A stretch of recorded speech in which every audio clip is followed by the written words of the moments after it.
Hello everyone, and welcome to the show. Happy holidays to everyone.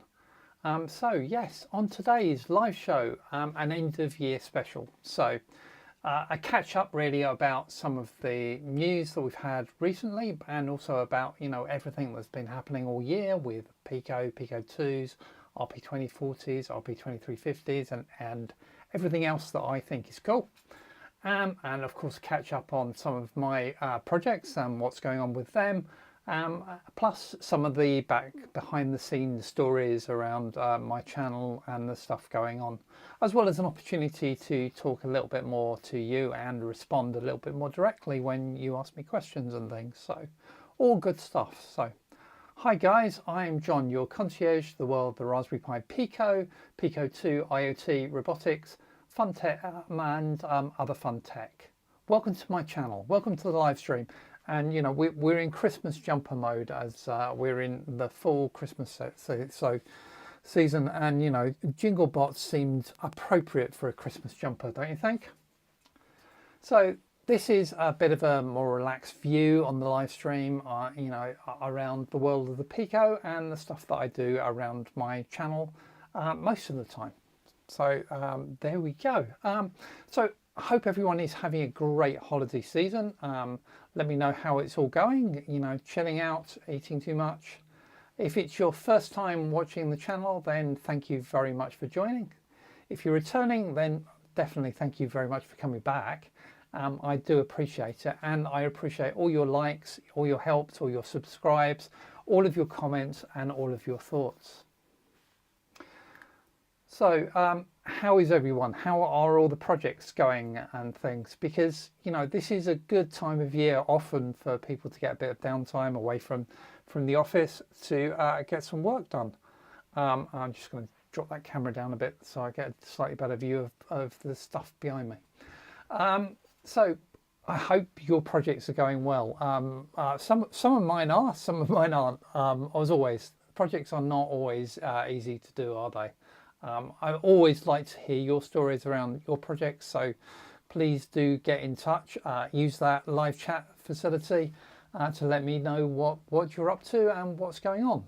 And it's opportunity to chat and move away from the chocolates, because you want to. This time of year, there's always the chocolates just around the corner, and we're always eating far too much, like Santa here. To continue the conversation going, just like I did last time, I'm going to hang around on the DevEco Discord server after this conversation and after this show, so we can have a bit of a chat as a group and talk direct to direct. So if you want to do that, then please do sign yourselves up to the Discord server, or just follow me over there, and I'll be on the Dr Jon EA channel, and we can continue the conversation. And why I'm talking about Discord servers, I need to plug another Discord server. So if you haven't come across it, there's the simple Robotics IX server, which can be found through that address, and I will add it into the show notes, don't worry.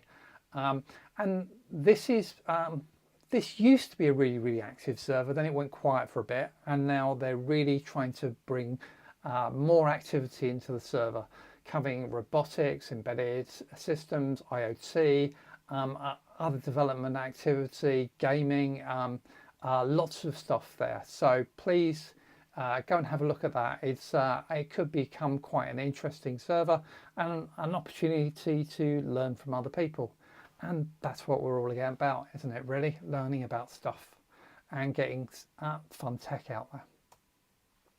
So what's on today's special holiday season show? Well, normal agenda really. Let's have a chat about news, what's going on, what I've seen, catch up on projects, catch up on what my intentions are on the channel and where the channel's going, and I'll answer any Q&A. I don't have any canned questions this time, so it's absolutely your opportunity to ask me some live questions, because if you don't, I've got no questions. So that's how it's going to go. Well, let's move on and chat about news and what's going on in the world of the Pico and other exciting tech as I've seen it. Well, what's going on now and what's been going on? So, you know, actually it's been a really big year for Raspberry Pi, I think, and they've launched an awful lot of stuff, and that's most of the tech that we talk about. Hi Billy, thanks for joining, and thanks for watching the Pico battery monitoring video. That's a good one, and good to have you there. So yes, so Raspberry Pi, it's a big year, and since we last talked, well, we've had the launch of the RP2040W and or the Pico2W launched, and the CM5 module as well. So these were cool. I mean, the Pico2W, now we all knew it was launching just before Christmas, and I was predicting that it was going to be after Thanksgiving, and I was wrong, wasn't I? So it was actually the Monday morning UK time before Thanksgiving that I announced it, which was great for me because I got a video out there very quickly talking about it, and it got some really good views, which is wonderful, and also I was able to get hold of one pretty quick too and have a play. There aren't a great deal of surprises with what the Pico2W can do. It is what we thought it was. It's got the module on we expected to see on there, so for Wi-Fi, so all good. And since launch, you know, I've played with the device. I've put out some videos talking about playing with the device, and by and large it's pretty good and all works. I did stumble into an annoying bug on the SDK 210 when I was trying to work with my web services, and yes, this did actually turn out to be a bug in Raspberry Pi's code, which hopefully they're going to get fixed because it is slightly annoying. But I explained on that video how to fix that bug. So, you know, it's out there. We've got it. We can play with it. We can have fun, and I'm sure I will be doing lots more with it as we go on. The other one that has come out since I last talked to you on a live stream is the CM5 module, this compute module. So compute modules are really cut down versions of the full Raspberry Pis designed for embedded compute. So they don't use SD cards, they actually have proper flash memory on them for storing the OS. They don't have a lot of, well, they don't have any true connectors on them. There is a sort of yes, they are very much designed to sit on a daughter board or sit on another board and embed in to get out all of their peripherals and connections. I haven't, I must say, done anything with any compute modules over the years. I've tended to use full-size Raspberry Pis most of the time. They are quite interesting for doing some stacks, and for some of my future plans around robotics and things, I might get into this and I might play with them. Certainly, you know, groups that I run, like the Breaking Bread boards in Brighton and Hove, which is community group if you happen to be in the south of the UK, to look at tinkering with all this stuff. We had a great presentation just before Christmas where they had actually designed a nice daughter board for holding out a compute modules and actually embedding this into a gaming console concept, which looked really, really cool. So, you know, it's good stuff, good stuff out there. I mean, you know, if we look at 2024, it's been a massive year for Raspberry Pi. We've had the RP2040 and the Pico 2, and the Pico 2 launched back in August. We've had new touchscreens. We've had updates to the Raspberry Pis. We've had AI camera modules. We've had AI modules as well. An AI hat to go on the Raspberry Pi. So it's been a really big year for stuff.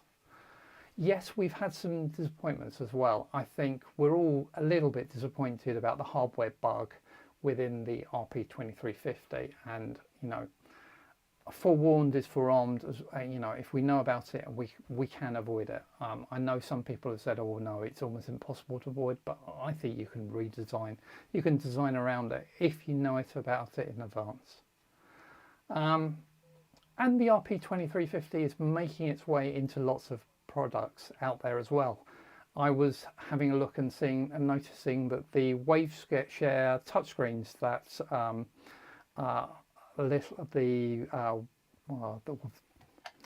these touchscreens, little tiny watch-sized touchscreens, they're all seem to be being migrated over to RP2050s, and you can now buy them with RP2050s. PIMoroni screens also they're working on putting them over to 2350s as well. The reason why they're doing that and moving to that is got to be the additional RAM space, which means that you suddenly got space to actually hold frame buffers for those sorts of devices. And that's obviously a very exciting and useful place to be, and really where I think they're going with that, and why we're suddenly seeing a rush of RP2350 devices coming out. But isn't that exciting? Lots more types of RP2350 boards for us to play with coming into 2025. It's a quiet time of year, you know, it's Christmas, you know, we've all shopped up, we've all eaten up, so there isn't a great deal of news and stuff that I've noticed dropping, or perhaps that's because I've been entertaining myself with those boxes of chocolates and not reading enough. If I've missed something else, do let me know, and I will make sure to get it out there and mention it to other people so that we can all keep informed. You know, as I always say, please do, you know, share stuff that you think that's interesting, because I might miss it. I'm not omnipresent. I try and research a bit for these things, but sometimes things get missed. How about projects? Well, you know, your projects are going good, my project's going good. You know, a lot of my projects you've seen, and we've talked a lot about stuff since the last session and last live stream. So, you know, my advent calendar, and the prototype version of it is running away nicely behind me. That video went out and it seemed to be quite good, and I use that as a great opportunity to share some of the tips I've learned for using KiCad in order to design PCBs for these sorts of things. And you know, I'm historically a software engineer and an architect. I'm not historically a PCB designer. So, you know, there are bits of this that sometimes frighten me, and it's nice to be able to share tips to make things easy. Like, you know, how do you get modules onto these boards? How do you design your own footprints and symbols for modules? And it's actually not that hard in KiCad. So, you know, it's and at the end of the day, it then allows you to produce some really nice effects and really nice stuff. So the actual advent calendar I'm really quite pleased with. I've been enjoying it all the way through December. It's still running away in the living room and sharing the Christmas spirit with us every day. So I also had a fireside chat in December with Nickel DeBass, the author of the Pico SDK Windows installer, and who's busily hard at work converting that to support the Pico 2 and the SDK 210. So looking forward to that.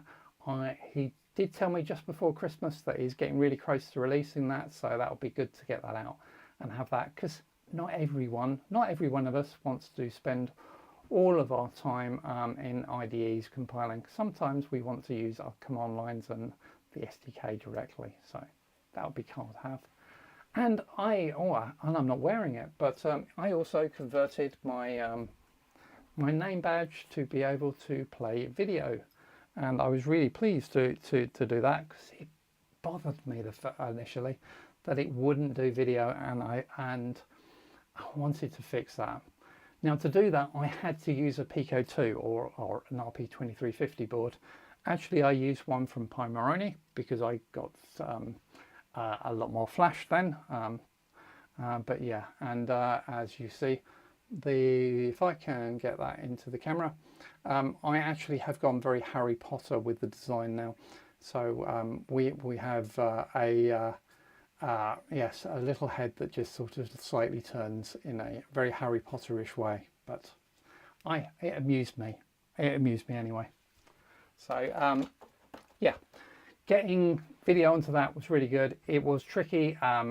There are bits of it that you have to be really careful with because these processors are not as fast as your desktop computer. So uncompressing a PNG graphic in real time in order to actually update that screen is actually quite difficult. And go check that video out. It explains all of it much better than I'm going to do off the spur of the moment after enjoying the Christmas mood. I should make it so Billy's just telling me that I should make a case for my badge. Actually, Billy, I'm not going to, and the reason I'm not going to that because when people see the electronics and when they see all the bits inside, they want to talk about it and they want to ask questions about it, and that's the point, and that's the fun bit. So I want people to be able to see what it is, because I want them to ask the questions and I want to start the conversation, because then I can share all of the great stuff that we do and how fun this hobby is. And you know, a few days ago, and talking about also videos that went out, I did an end of year review, just talking about some of the great stuff that we've seen. So I'll try not to share too much what's in that, but it's a bit of a recap and a look. If you can't remember what I've shared this year, go take a look at that video, and might be a jumping off place for some of the exciting things that you could do. So those are the projects that I've sort of been working on this year, and stuff that's been out in the last few weeks.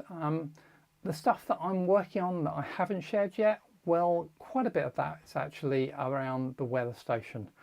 The weather station project that I've been sharing bits of for some time with you guys is still ongoing, and it's got into another one of those hard places again. I thought I was getting really close. I then had a little bit of a problem with power management, but I think I got over that, and there's a video coming out talking about the power management. But then I stumbled into another problem that my sleep code doesn't seem to be working anymore, and it's not going into hibernate and coming out of hibernate properly. Now this is weird because I'd actually fixed all those problems and understood all that, and it was all working. So why we've now got into a problem where it sleeps by, I don't know, but so I've put it on the desk and given it a break over the holiday season, and then coming, you know, I'll pick it up beginning of New Year and start working out what's going on and stuff. So that has given me the opportunity over the holiday period to start thinking about some new projects and stuff. And one of them is still at early days, but I'm thinking about the concepts of building myself a little astro droid. It'll be about half size, because if it's full size astro droid, firstly, I'm not sure I'll ever have enough print filament to build it. And secondly, I'm not sure it will fit around my house or my flat. So it's going to be half size astro droid. And yes, I'm just playing with concepts and trying to work out how much I can build, doing some test builds around little components, how I'm connecting the motors up, how the wheels connecting, how the shoulders work, etc. The astro droid's quite more complicated than I thought it was going to be when I thought, oh, I just do that. It's a three-wheeled robot. It's just like DDD, my DIY dev droid that is also sitting on the shelf behind me.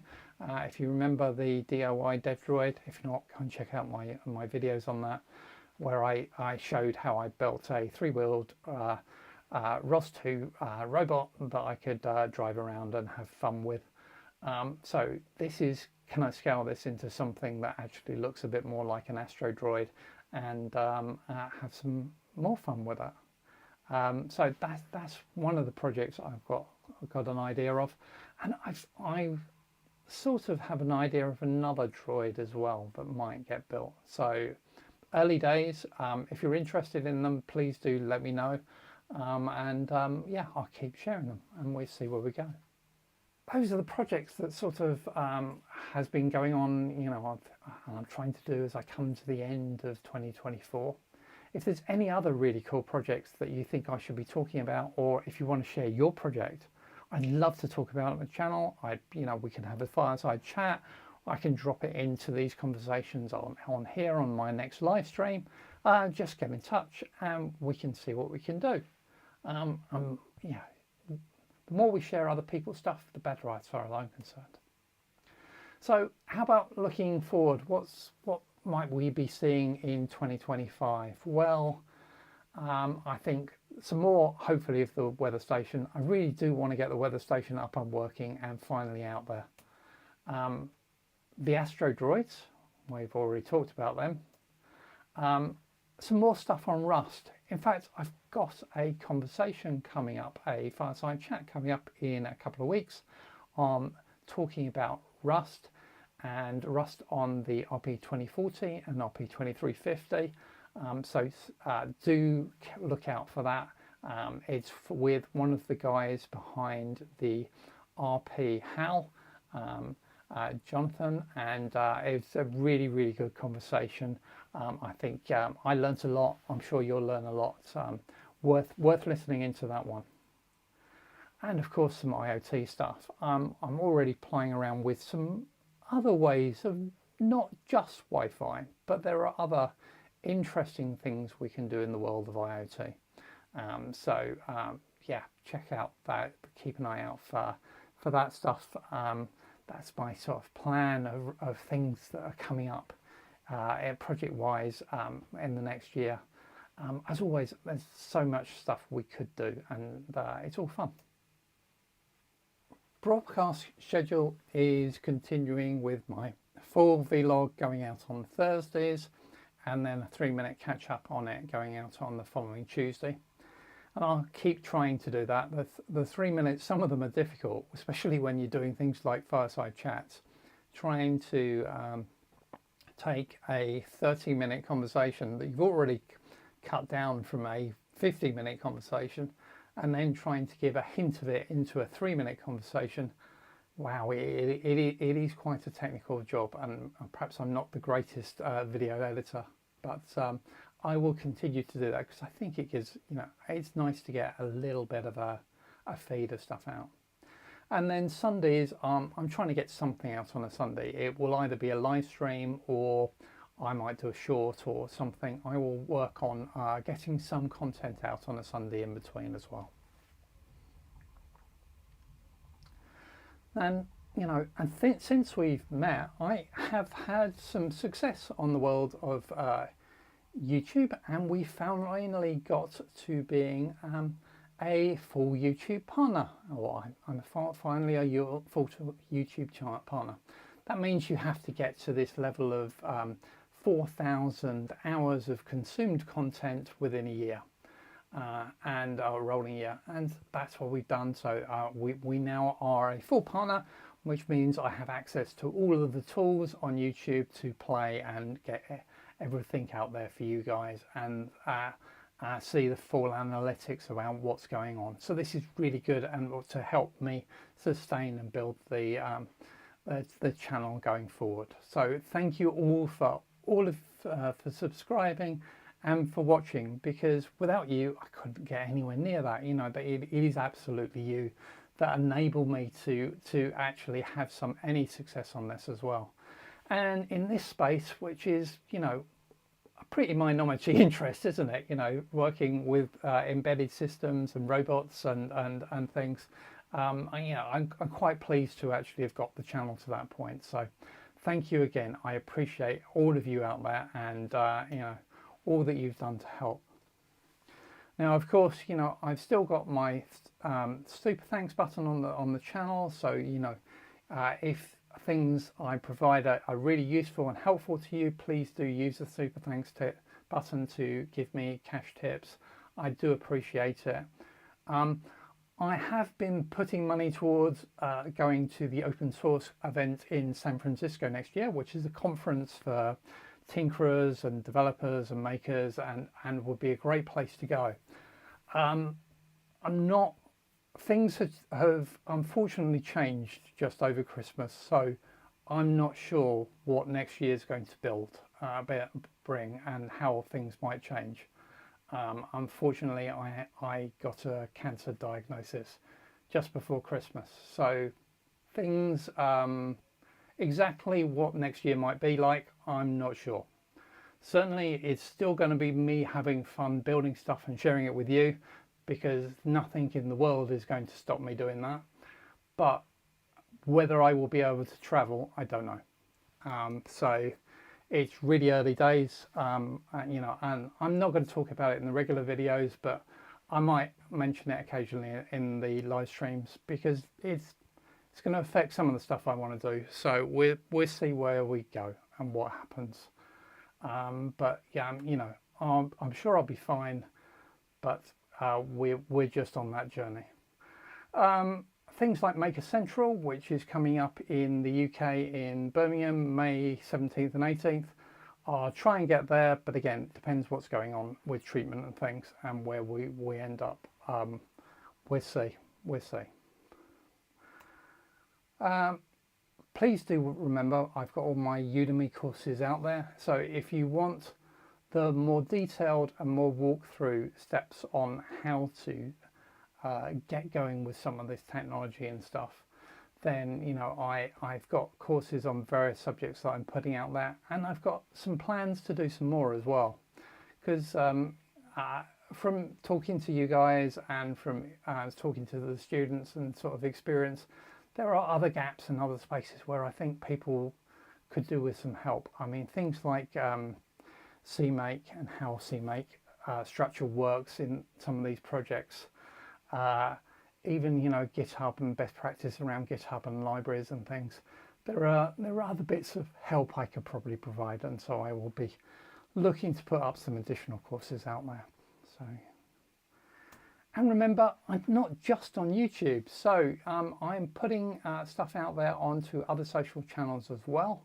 I'm all on these social channels, and I've also got a website, which I haven't done a lot with recently, I must admit. They're all out there. And I even added one. So I joined Blue Sky, which I quite like, really. I keep on joining additional social channels, but not actually leaving any. Perhaps I should be leaving some. Certainly some of them are not my favourite places, but yes, content is going out to all of those most days, so keep an eye on those. So there we go. So those are really, that's what's really going on in the world of my socials. That's what I've been up to, and that's what my plans are. And we will see where we go. We've got to Q&A time. I haven't seen any live question and answer questions coming through, apart from Billy's question about making a case for my badge, which I think I talked about. So no questions. So we will skip the Q&A session for this time. And I'll try and make sure that we've got some canned questions to keep us going in Q&A next time when I do my next live session. So that's where we are. So thank you very much for watching. That's it for today. I will be doing another live stream in January. Probably on the 26th of January will be my plan at the moment. Let me know if you have any questions for that, or better still, let me know if you've got any projects that you'd like me to mention or share. I'd love to share it. Just a Git repo address, a bit of description from you, and perhaps a photo, and I would love to talk about it as part of the live stream. So do think about that. And please do subscribe, and please do like. I'd really appreciate it. So until next time, please do keep tinkering, and please do also jump over now to the Dev Eco channel for the after show party, where we can have a bit of a chat and see how things go. It's been lovely talking to you. Have a great rest of your holiday season. And I can wish you all a happy new year. Bye bye for now, guys. Bye bye.